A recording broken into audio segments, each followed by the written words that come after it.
आएगा जॉनमान जोसा काउंसलिंग के अंदर कई सारे बच्चे अभी ऐसे सामने आ रहे हैं जिनको ये डाउट है कि उन्होंने फॉर्म फिलिंग के टाइम पर ओबीसी, ईडब्ल्यूएस या एससी एसटी का सर्टिफिकेट के अकॉर्डिंग अपनी कैटेगरी को भर दिया। कई सारे बच्चे ऐसे भी हैं जो ओबीसी, ईडब्ल्यूएस का सर्टिफिकेट 1 अप्रैल 2025 के बाद का नहीं बनवा पा रहे हैं और वो चाहते हैं कि वो कैटेगरी चेंज करके ओपन कैटेगरी में आ जाए।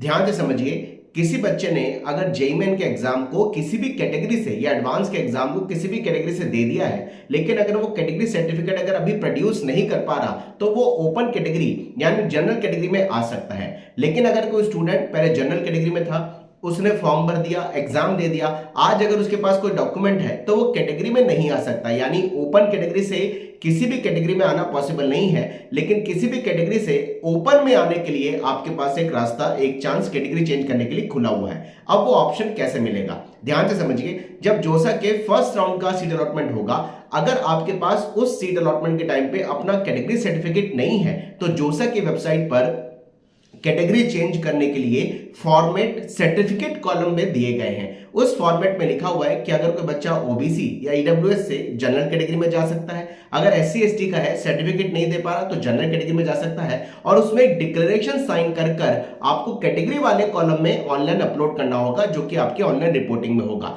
उसमें मेंशन किया गया है कि जोसा में हम हमारी कैटेगरी का डॉक्यूमेंट जैसे ओबीसी ईडब्ल्यूएस का है 1 अप्रैल 2025 के बाद का नहीं दे पा रहे हैं, और हमारी जो सीट अभी अलॉट हुई है उसको कैंसिल करके जो राउंड में आपको सीट मिल रही है उस सीट को कैंसिल करके आगे के राउंड में आपको ओपन में सीट दे दी जाए। ये एक जो ऑप्शन है ये जोसा की वेबसाइट पर कैटेगरी चेंज करने का आपके पास अभी अवेलेबल है। लेकिन आप चाहें कि आपने ओपन कैटेगरी से फॉर्म भरा लेकिन आपके पास अभी कैटेगरी का डॉक्यूमेंट है, ये पॉसिबल नहीं है। यानी कैटेगरी से आप ओपन कैटेगरी में जा सकते हैं, लेकिन वो तब पॉसिबल होगा जब आपको सीट मिल जाएगी, और सीट मिलने के बाद में आप एक अंडरटेकिंग देंगे कि अभी हमारे पास जो सीट हमें मिली है हम डॉक्यूमेंट कैटेगरी का नहीं दे पा रहे और वो सीट हमारी कैंसिल है, और सीट कैंसिल होकर के फिर आपको आगे के राउंड में ओपन सीट जाएगी। याद रखिए, वो सीट आपकी कैंसिल होगी और तभी आगे के राउंड में आपको ओपन कैटेगरी सीट दी जाएगी। यही एक रास्ता बचा हुआ है कैटेगरी को चेंज करने का। ध्यान से इस चीज को फॉलो करिएगा।